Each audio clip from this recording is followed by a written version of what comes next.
Bago matapos ang araw, samahan mo kaming lumapit sa Diyos sa isang taimtim na panalangin para sa kapayapaan ng puso at isipan, kapayapaan sa tahanan at kapayapaan ng buong mundo.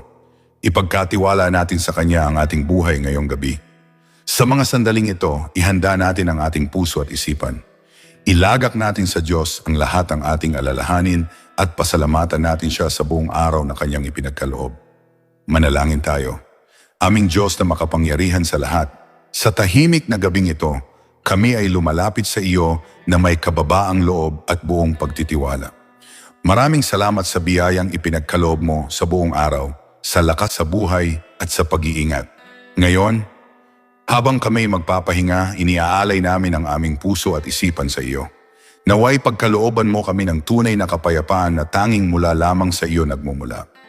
Salamat Panginoon sa mga tagumpay at kabiguang aming naranasan ngayong araw. Lahat ng ito ay aming tinatanggap bilang bahagi ng plano mo sa aming buhay.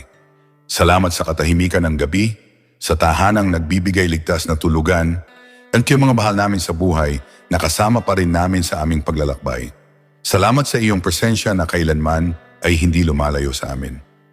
Panginoon, sa mga pagkakataong kami balisa at nababalot ng pag-aalala, ikaw ang aming kailangan. Pawiin mo ang aming mga takot at alinlangan. Ipinagkakatiwala namin sa iyo ang lahat ng bagay na hindi namin kayang kontrolin. Tulungan mo kaming matutong magpahinga sa iyong mga pangako. Sa gabing ito, hayaan mong ang kapayapaang mula sa iyo ay maghari sa aming puso.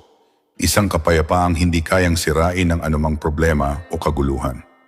O Diyos, linisin mo po ang aming isipan mula sa mga negatibong kaisipan, mga alaala ng sakit at mga pagdududa. Palitan mo ito ng kaisipang may pananampalataya, pag-asa at tiwala sa iyo. Sa bawat paghinga namin ngayong gabi, naway maranasan namin ang kapayapaang dumaraloy sa aming buong pagkatao. Ilayo mo kami sa mga bangungot, masamang alaala at pagkabalisa sa panaginip. Aming Diyos, iniakyat po namin sa iyo ang aming pamilya. Naway ang aming tahanan ay magipugad ng pag-ibig, pagkakaisa at kapayapaan. Punuin mo ito ng iyong presensya upang maging ligtas at tahimik ang bawat sulok. Patawarin mo po kami sa aming mga pagkukulang sa isa't isa at naway mamayani ang pagpapatawad at pag-unawa sa bawat isa. Palibutan mo po kami ng iyong banal na proteksyon habang kami natutulog. Panginoon, sa gitna ng mga digmaan, karahasan at kaguluhan sa paligid, kami humihiling ng kapayapaan para sa aming bayan at buong mundo. Gamitin mo kaming instrumento ng iyong kapayapaan sa aming salita, sa aming gawa at sa aming pakikitungo sa kapwa. Hinihiling namin na ang iyong pagmamahal at katarungan ang maghari sa sangkatauhan.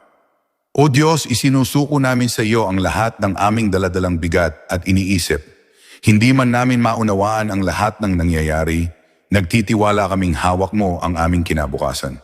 Tulungan mo kaming matulog na may panatag na loob, sapagkat ikaw ay laging gising at nagbabantay. Sa iyo namin ibinibigay ang aming buong tiwala. Mangyari nawa ang iyong kalooban sa aming buhay. Panalangin ang pagpapala sa gabi. Basbasan mo po kami, O Diyos, ngayong gabi. Ihanda mo ang aming katawan, isipan at espiritu sa mahimbing na pagtulog. Ipagkaloob mo po sa amin ang bagong lakas para sa kinabukasan. Naway sa paggising namin bukas, mas lalo naming maranasan ang iyong katapatan at kabutihan. Salamat po Panginoon, sapagkat ikaw ang aming kapayapaan. Sa iyo kami sumisilong, sa iyo kami nagpapahinga. Habang kami natutulog, ang aming puso ay nagdiriwang sapagkat kasama ka namin. Ikaw ang aming tagapagtanggol, aming pastol at aming Diyos. Ito po ang aming dalangin sa pangalan ni Jesus. Amen. Ama namin, sumasalangit ka.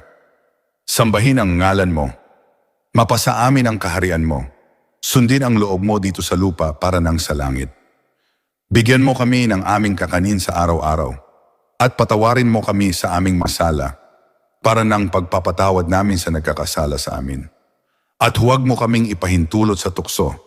At iadya mo kami sa lahat ng masama. Amen.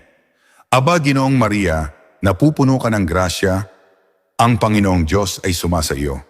Bukod kang pinagpala sa babaeng lahat, at pinagpala rin naman ang anak mong si Jesus. Santa Maria, Ina ng Diyos, ipanalangin mo kaming makasalanan, ngayon at kung kami mamamatay. Amen. Luwalhati sa Ama, sa Anak, at sa Diyos Espiritu Santo. Kapara noong unang-una, ngayon at magpasawalang hanggan. Amen. Sa ngalan ng Ama, at ng Anak, at ng Espiritu Santo. Amen. Kung na-bless ka ng panalangin ito, ibahagi mo rin sa iba upang sila rin ay mapalakas at mapanatili ang pananampalataya. Huwag kalimutan na mag-like o mag-iwan ng comment kung may nais kayong ipagdasal namin. At mag-subscribe para sa mas marami pang panalangin. Pagpalain ka ng Diyos.